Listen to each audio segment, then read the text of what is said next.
Hi friends, welcome back to Poppy Simple World. ഇത് നമ്മുടെ വീട്ടിലുണ്ടായ വഴുതനങ്ങയാണ് കേട്ടോ. ഇനി ഇതിൽ 2 എണ്ണം കൂടിയേ ബാക്കിയുള്ളൂ. അപ്പോൾ ഞാനതിങ്ങോട്ട് പറിച്ചെടുത്തിട്ടുണ്ട്. ഇനി ഇതുകൊണ്ട് നമുക്കൊരു കറി തയ്യാറാക്കാം. നമുക്ക് കറി ഉണ്ടാക്കാനൊക്കെ മടിയൊക്കെ പിടിച്ചിരിക്കുന്ന സമയത്ത് വളരെ പെട്ടെന്ന് തയ്യാറാക്കി എടുക്കാവുന്ന ടേസ്റ്റി ആയിട്ടുള്ളൊരു കറിയാണ് കേട്ടോ ഇത്. കറി തയ്യാറാക്കുന്നതിനായിട്ട് ഞാൻ ഇതിൽ നിന്ന് ഒരു വഴുതനങ്ങ എടുത്തിട്ടുണ്ട്. അതിതുപോലെ റൗണ്ടിൽ കട്ട് ചെയ്തെടുക്കാം. ഇനി അതിലേക്ക് നമുക്ക് പൊടികൾ ചേർത്ത് കൊടുക്കാം കേട്ടോ.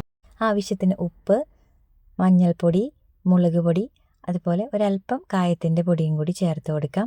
ഇനി അതിലേക്ക് ഒരല്പം വെള്ളം കൂടി ചേർത്ത് നല്ല പോലെ ഒന്ന് പുരട്ടി ഇതുപോലെ ഒരു 10 മിനിറ്റ് മാറ്റി വയ്ക്കാം കേട്ടോ. ഇനി നമുക്ക് വഴുതനങ്ങയൊക്കെ ഒന്ന് ഫ്രൈ ചെയ്തെടുക്കാം. അതിനായിട്ട് ഞാനൊരു പാൻ അടുപ്പത്ത് വെച്ചിട്ടുണ്ട്. പാൻ ചൂടായി വരുമ്പോഴേക്കും അതിലേക്ക് വെളിച്ചെണ്ണ ഒഴിച്ചു കൊടുക്കാം. ഇനി വഴുതനങ്ങ ഓരോന്നായിട്ട് ഇതുപോലെ ഇട്ട് കൊടുക്കാം കേട്ടോ. നമ്മളിതിപ്പോൾ മീഡിയം ഫ്ലെയിമിലിട്ടിട്ടാണ് കേട്ടോ ചെയ്യുന്നത്. ഇടയ്ക്കിടയ്ക്ക് ഇതുപോലെ ഒന്ന് തിരിച്ചും മറിച്ചുമൊക്കെ ഇട്ട് ഇത് കരിഞ്ഞു പോകാതെ ഒന്ന് ഫ്രൈ ചെയ്തെടുക്കാം.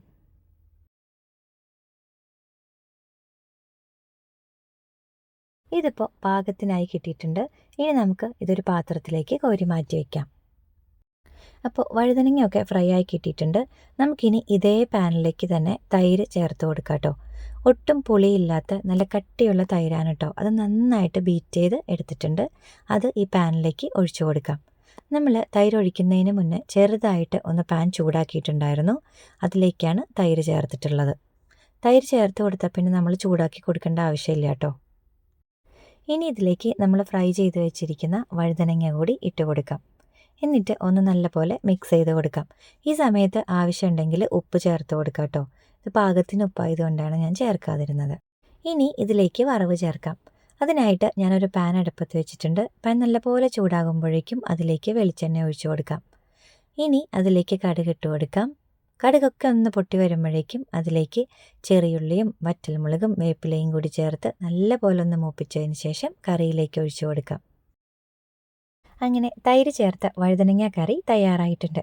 നമുക്ക് വേറെ ഒരു കറി ഇല്ലെങ്കിലും ഈ ഒരു കറി മാത്രം മതി കേട്ടോ നിറയെ ഉണ്ണാനായിട്ട്. അത്രയും ടേസ്റ്റാണ് കേട്ടോ ഇത്. അപ്പോൾ വീഡിയോ ഇഷ്ടമായാൽ ഇതൊന്ന് തയ്യാറാക്കി നോക്കണേ. മാത്രമല്ല ലൈക്ക് ചെയ്യുക, കമൻറ്റ് ചെയ്യുക, സപ്പോർട്ട് ചെയ്യുക. Thanks for watching.